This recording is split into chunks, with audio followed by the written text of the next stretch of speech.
মাদ্রাসার উন্নতি, প্রাইমারি স্কুলের উন্নতি। অনেকগুলো প্রাইমারি স্কুল আছে, তারপরে বিল্ডিং এ নাই, আছে না? ওই আপনার পাওড়ার হাট থেকে এখন আপনি ওই দিক সিদ্ধার্থে যাওয়ার রাস্তাটা একদম খারাপ হয়ে খারাপ হয়ে রাস্তা পুরা খারাপ। এই জায়গাগুলো আমরা সব চিহ্নিত করি।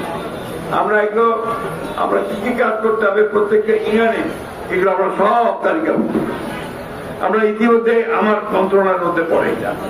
আমরা ইতিমধ্যে ইউনো সাহেবরা আমাদেরকে সব সাহায্য করতেছেন। আমরা এগুলো ইতিমধ্যে আমাদের একটা প্রজেক্ট নেওয়ার চেষ্টা করছি, যাতে করে এই রাস্তাঘাটগুলো আমরা সব ঠিক করতে পারি। আপনার সহযোগিতা না করতে হবে না, সহযোগিতা থেকেই ধৈর্য ধরতে হবে, সময় দিতে হবে, রাতারাতি সব কাজ হয়ে যাবে না, তাই না? আর শৃঙ্খলা মানতে হবে। আমাদের সামনে কিন্তু খুব ভালো সময় না ভাই, একটু কঠিন সময়। এই যুদ্ধটা আমাদের খুব ক্ষতি করতেছে। আমাদের তেলের দাম বাড়বে, আমাদের জিনিসপত্রের দাম বেড়ে যাবে, কিন্তু সেগুলোকে সয়ে নিয়ে আমাদেরকে আগাইতে হবে। আমাদের কৃষকদের অনেক সমস্যা বললাম আগে, এই জন্য আমরা ওইটার সমাধান করার লক্ষ্যে কত করতে পারি। আজকে আবার আমাদের প্রধানমন্ত্রী তারেক সাহেবের নির্দেশে আরেকজন মন্ত্রী ঠাকুরে দেখা করতে, উনি হচ্ছেন উপদেষ্টা মন্ত্রী পর্যায়ের একজন অর্থনীতিবিদ, ডক্টর রাশেদ তিতুমির। উনি অর্থ মন্ত্রণালয়ের দায়িত্বে আছেন।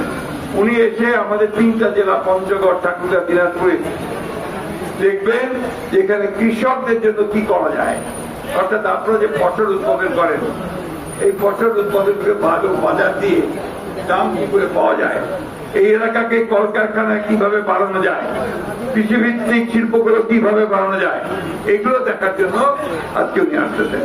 প্রাথমিকভাবে উনি দেখে যাবেন, ডিসি সাহেবের সঙ্গে মিটিং করবেন, দিনাজপুর ডিসির সঙ্গে মিটিং করবেন, ব্যবসায়ীদের সঙ্গে মিটিং করবেন, এখানকার বিভিন্ন প্রতিনিধিদের সঙ্গে মিটিং করবেন। মিটিং করে দেখেও যাবেন। এই যে আমার সুপার মিলটা আছে না, চল আছে, দুটো দূরে চল আছে, ঠিক না? এইটাকে কি করে আরো প্রফিট করা যায়, লাভজনক করা যায়, সেই চেষ্টাটা করা হবে। সিল্ক ফ্যাক্টরিটা বন্ধ হয়ে গেছে, সেই সিল্ক ফ্যাক্টরি থেকে কি করে ভালো করে চালানো সেটা দেখতে হবে।